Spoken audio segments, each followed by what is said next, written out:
Assalamualaikum warahmatullahi wabarakatuh. Semangat pagi. Halo, apa kabar semuanya? Bertemu kembali bersama MT Academy Indonesia e-learning channel, saluran pembelajaran online khususnya di bidang kesehatan masyarakat.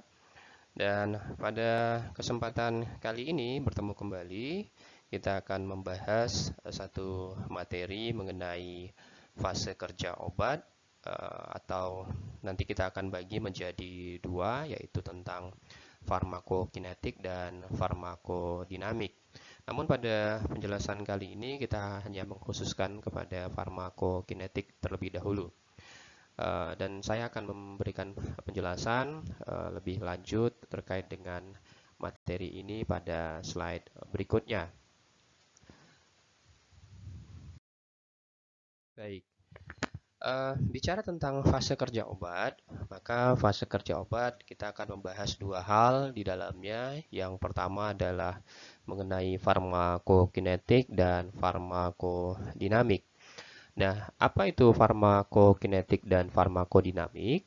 Di penjelasan sebelumnya pada materi tentang farmakologi telah dijelaskan definisi-definisi dari kedua materi tersebut. Namun tidak ada salahnya pada kesempatan kali ini saya akan mengulang kembali tentang definisi dari farmakokinetik dan farmakodinamik. Farmakokinetik di sini adalah merupakan ilmu yang mempelajari tentang penyerapan atau yang dikenal dengan istilah absorpsi pada obat, kemudian penyebaran atau distribusi obat, mekanisme kerja atau metabolisme dari obat, dan pengeluaran atau yang lebih dikenal dengan ekskresi obat. Dengan kata lain bahwa farmakokinetik di sini mempelajari tentang pengaruh obat terhadap pengaruh tubuh terhadap suatu obat. Nah, sedangkan farmakodinamik di sini merupakan bagian dari ilmu farmakologi yang mempelajari tentang efek biokimia dan fisiologi dari obat serta mekanisme kerjanya. Nah, tujuan dari mempelajari tentang farmakodinamik di sini adalah mekanisme kerja obat di sini untuk meneliti bagaimana efek dari obat, kemudian mengetahui tentang interaksi obat di dalam sel, dan mengetahui tentang urutan peristiwa serta spektrum efek dan respons yang terjadi. Tadi kita sudah mengulas tentang sedikit definisi dari farmakokinetik. Nah, dalam hal ini akan ada 4 hal yang akan dipelajari dalam farmakokinetik. Yang pertama tentang absorpsi, kemudian yang kedua tentang distribusi, dan yang ketiga tentang mekanisme kerja obat, dan yang eh, terakhir kita bicara tentang pengeluaran atau ekskresi obat.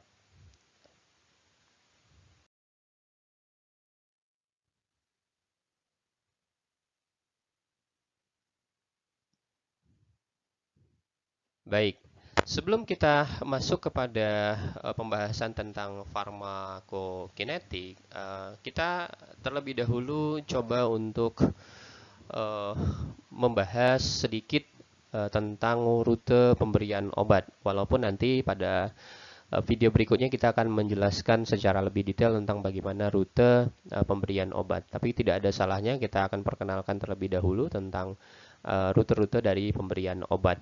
Nah, dalam rute pemberian obat, terutama itu ditentukan oleh sifat dan tujuan dari penggunaan obat, sehingga dapat memberikan efek terapi yang tepat. Nah, terdapat beberapa jenis rute pemberian obat. Yang pertama, kita akan kenal dengan istilah sublingual, yang merupakan pemberian obat yang bersifat enteral, dan ada juga yang disebut dengan parenteral.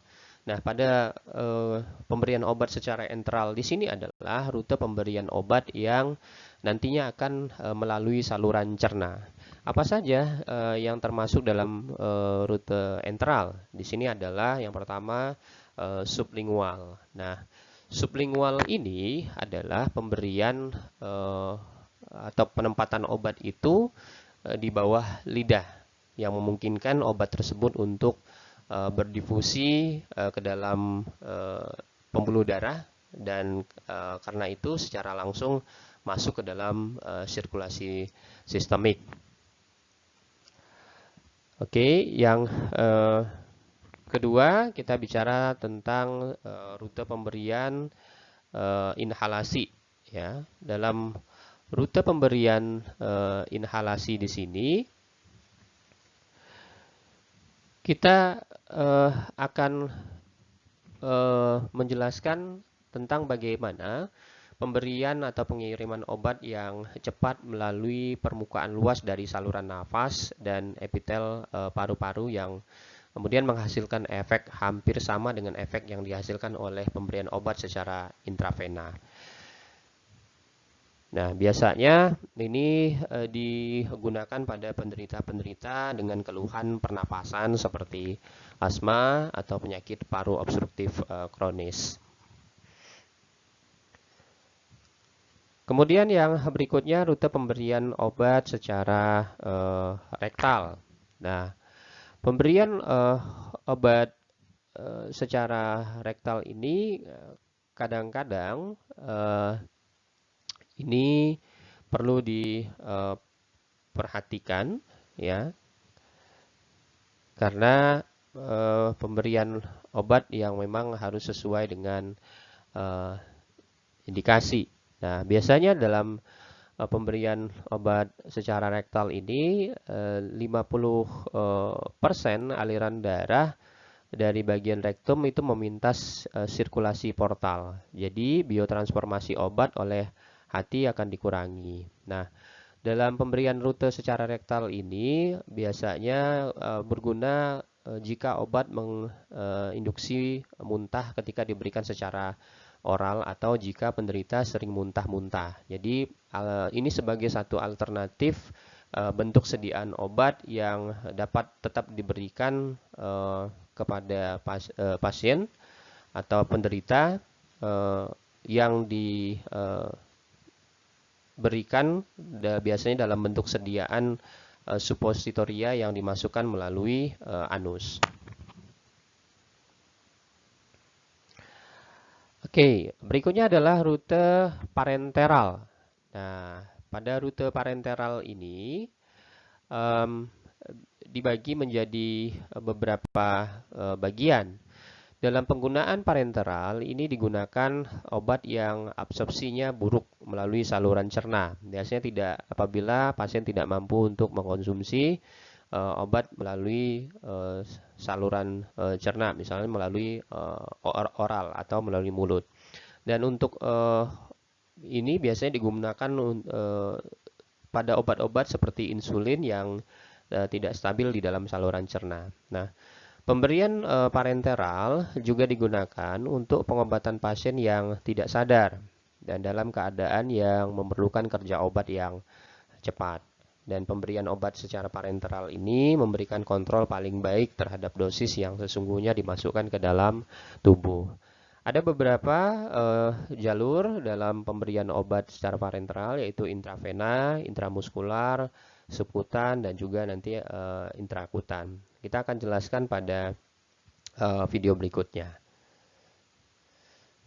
Nah, berikutnya adalah pemberian obat melalui rute topikal. Nah, apa itu rute topikal? Biasanya dalam pemberian obat secara topikal ini digunakan bila satu efek lokal obat ini diinginkan untuk pengobatan tersebut. Nah, biasanya akan dalam bentuk berbagai macam, mulai dari bentuk sediaan krim, kemudian cairan yang kemudian nanti diberikan kepada anggota tubuh yang mengalami kondisi yang kurang baik. Nanti kita akan jelaskan lebih lanjut tentang rute pemberian obat pada video berikutnya. Oke, ini adalah pemberian obat secara oral. Yang ini adalah sesuatu yang umum yang kita ketemukan atau kita lakukan sehari-hari ketika kita mengalami kondisi sakit, yaitu memasukkan obat ke dalam mulut.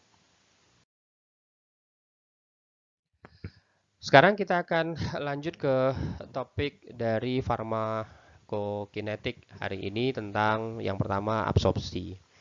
Nah, absorpsi di sini dijelaskan merupakan satu proses masuknya obat dari tempat pemberian ke dalam darah untuk bersirkulasi. Nah, eh, pada absorpsi ini bergantung pada cara pemberiannya. Tempat pemberian obat adalah saluran cerna atau mulut sampai rektum, kemudian kulit, paru, otot, dan lain-lain. Nah, paling penting untuk diperhatikan adalah cara pemberian obat per oral.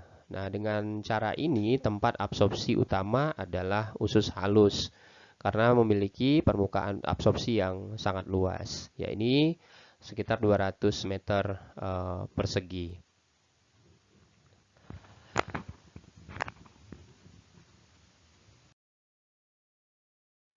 Absorpsi ini absorpsi obat di sini meliputi beberapa proses obat dari saat dimasukkan ke dalam tubuh melalui jalurnya hingga masuk ke dalam sirkulasi sistemik. Nah, pada level seluler, obat diabsorpsi melalui beberapa metode, terutama transport aktif dan transport pasif. Nah, apa saja faktor-faktor yang mempengaruhi absorpsi obat? Kita akan jelaskan satu persatu. Yang pertama adalah metode absorpsi, kemudian kecepatan absorpsi. Yang ketiga adalah faktor yang mempengaruhi penyerapan obat, dan yang terakhir adalah faktor lain yang mempengaruhi kecepatan absorpsi. Baik, pada video berikutnya kita akan bahas metode absorpsi. Nah, metode absorpsi ini kita bagi menjadi dua, yaitu transport pasif dan transport aktif. Apa itu transport pasif? Transport pasif di sini tidak memerlukan energi, sebab hanya dengan proses difusi obat dapat berpindah dari daerah dengan kadar konsentrasi tinggi ke daerah dengan konsentrasi rendah. Transfer pasif ini dapat terjadi selama molekul-molekul kecil dapat berdifusi sepanjang membran dan berhenti bila konsentrasi pada kedua sisi membran seimbang. Nah, kemudian berikutnya adalah transfer aktif. Nah, pada transfer aktif ini membutuhkan energi untuk menggerakkan obat dari daerah dengan konsentrasi obat rendah ke daerah dengan konsentrasi obat yang tinggi.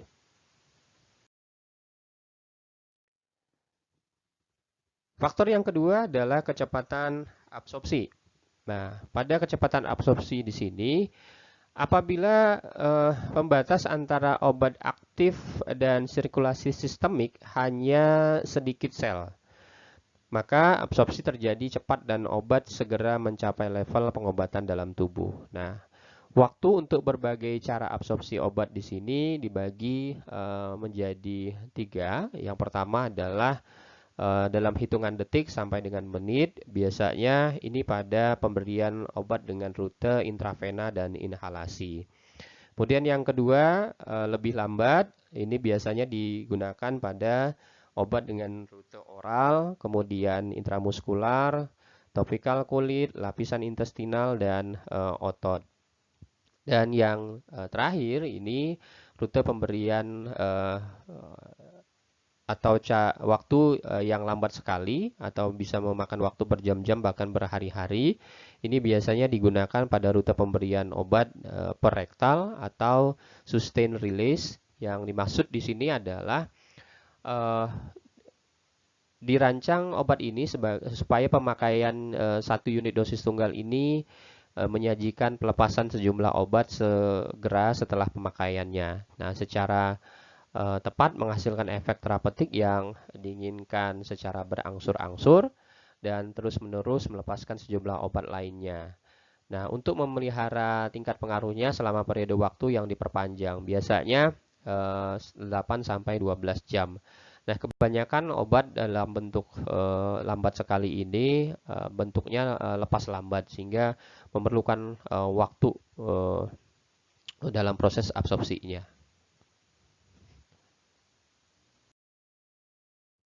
Berikutnya adalah faktor yang mempengaruhi penyerapan obat di sini. Yang pertama adalah aliran darah ke tempat absorpsi, kemudian total luas permukaan yang tersedia sebagai tempat absorpsi, dan yang ketiga adalah waktu kontak permukaan absorpsi. Nah, faktor yang berikutnya yang mempengaruhi absorpsi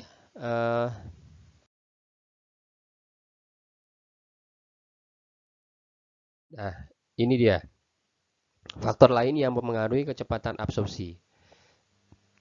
Kecepatan absorpsi ini dapat pertama diperlambat oleh faktor nyeri dan stres. Nyeri dan stres ini mengurangi aliran darah, mengurangi pergerakan saluran cerna dan retensi gaster. Yang dimaksud di sini, retensi gaster adalah satu kondisi di mana kondisi kelebihan cairan pada daerah lambung atau zat-zat tertentu yang seharusnya itu bisa dikeluarkan oleh tubuh. Kemudian yang kedua adalah pada kecepatan absorpsi ini dapat dipengaruhi pula pada makanan yang tinggi lemak. Makanan tinggi lemak dan padat ini akan dapat menghambat proses pengosongan lambung dan memperlambat waktu absorpsi obat. Yang ketiga, faktor bentuk obat, di mana absorpsi akan dipengaruhi oleh formulasi obat seperti tablet, kapsul, cairan, dan sustained release. Nah, yang dimaksud dengan sustained release tadi, obat-obat yang dirancang bentuknya lepas lambat, yang biasanya diberikan dalam rute pemberian obat rektal. Kemudian yang terakhir yaitu faktor lain yang mempengaruhi kecepatan absorpsi yaitu kombinasi dengan obat lain. Nah, interaksi satu obat dengan obat lain ini akan dapat meningkatkan atau memperlambat proses absorpsi yang akan tergantung pada jenis obat. Nah, untuk formulasi jenis obat nanti kita akan tayangkan pada video berikutnya. Oke.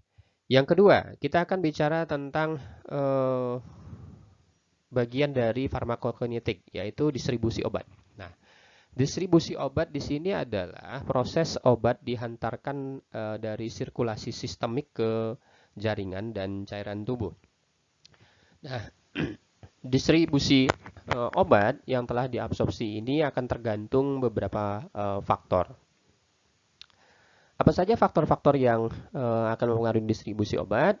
Nah, berikut kita akan bahas. Nah, ini dia faktor-faktor yang mempengaruhi distribusi obat yang telah diabsorpsi.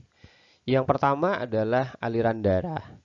Nah, setelah obat sampai ke aliran darah, maka segera terdistribusi ke organ berdasarkan jumlah aliran darah. Yang di sini organ dengan aliran darah terbesar adalah jantung, hepar, dan ginjal. Sedangkan distribusi ke organ lain itu seperti kulit, lemak, dan otot biasanya lebih lambat. Kemudian yang kedua adalah permeabilitas kapiler. Nah, distribusi obat akan tergantung pada struktur kapiler dan struktur obat. Kemudian yang ketiga adalah ikatan protein, mana obat yang beredar di seluruh tubuh dan berkontak dengan protein ini dapat terikat atau bebas. Nah, obat yang terikat protein ini tidak aktif dan tidak dapat bekerja. Hanya obat bebas yang dapat memberikan efek. Obat dikatakan berikatan protein tinggi apabila lebih dari 80% obat itu terikat dengan protein. Nah, ketiga kita bicara tentang metabolisme. Nah, metabolisme atau yang dikenal dengan istilah biotransformasi obat di sini adalah proses tubuh mengubah komposisi obat sehingga menjadi lebih larut air untuk dapat dibuang keluar tubuh. Nah, obat ini dapat dimetabolisme melalui beberapa cara, yaitu eh, menjadi metabolit inaktif, kemudian diekskresikan, dan menjadi metabolit aktif, memiliki kerja farmakologi tersendiri dan bisa di metabolisme lanjutan. Apa yang menjadi tujuan dari metabolisme obat? Nah, tujuan dari metabolisme obat di sini adalah mengubah obat yang non polar atau yang larut lemak di situ menjadi polar, yaitu larut air. Kemudian yang berikutnya adalah menyediakan energi bagi tubuh dan pemeliharaan. Kemudian yang selanjutnya adalah berfungsi sebagai katabolisme maupun anabolisme, di mana proses katabolisme di sini merupakan satu proses penguraian atau pemecahan senyawa organik kompleks menjadi senyawa-senyawa yang lebih sederhana. Sedangkan proses anabolisme di sini merupakan proses pembentukan atau penyusunan atau sintesis senyawa makromolekul yang lebih kompleks.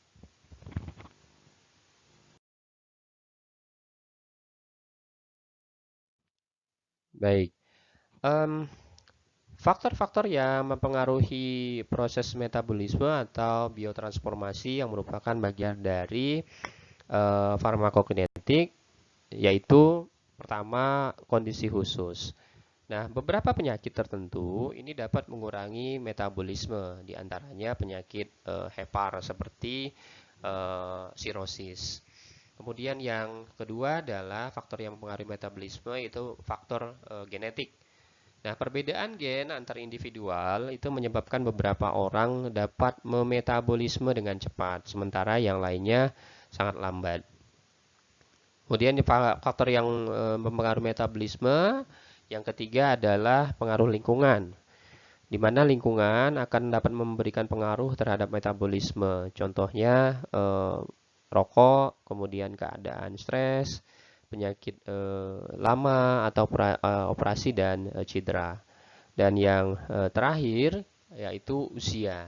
Nah, perubahan usia atau umur ini dapat mempengaruhi metabolisme, ya, di mana uh, usia bayi dan usia dewasa tentunya juga akan memiliki perbedaan dalam proses metabolisme obat di dalam tubuhnya masing-masing.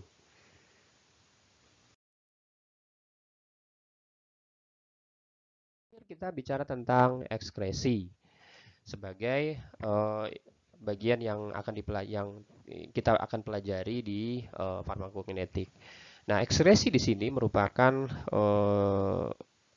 eliminasi atau proses pembuangan obat dari tubuh.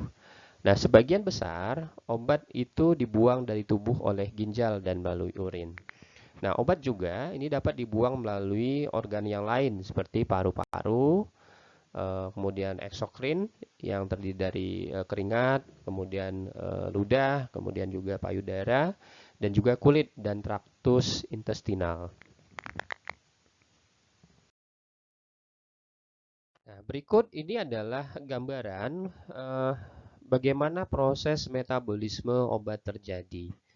Nah, yang perlu diketahui bahwa organ terpenting untuk proses ekskresi obat adalah ginjal. Obat diekskresikan melalui ginjal dalam bentuk utuh maupun bentuk metabolitnya. Nah, ekskresi dalam bentuk utuh atau bentuk aktif merupakan cara eliminasi obat melalui ginjal. Ekskresi melalui ginjal melibatkan 3 proses, yakni filtrasi glomerulus, sekresi aktif di tubulus, dan reabsorpsi pasif di sepanjang tubulus. Nah, fungsi ginjal di sini mengalami kematangan pada usia 6-12 bulan. Dan setelah dewasa akan menurun 1% per tahun. Nah, organ yang kedua yang berperan penting setelah ginjal untuk proses ekskresi obat di sini adalah melalui empedu ke dalam usus dan keluar bersama feses. Nah, ekskresi melalui paru-paru Di sini terutama untuk mengeliminasi gas anestetik umum yang kemudian itu biasa digunakan dalam proses pembedahan.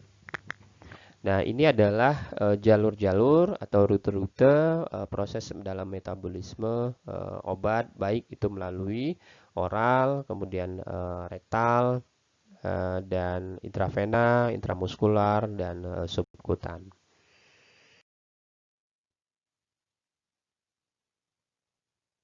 Baik, Anda jangan kemana-mana dulu ya, karena setelah ini setelah Anda menonton video ini, ada yang perlu Anda lakukan, yaitu mencatat tautan link kuis di bawah, dan silakan Anda catat terlebih dahulu tautan link untuk bisa masuk dan mengakses kuis pada sesi farmakokinetik pada fase kerja obat.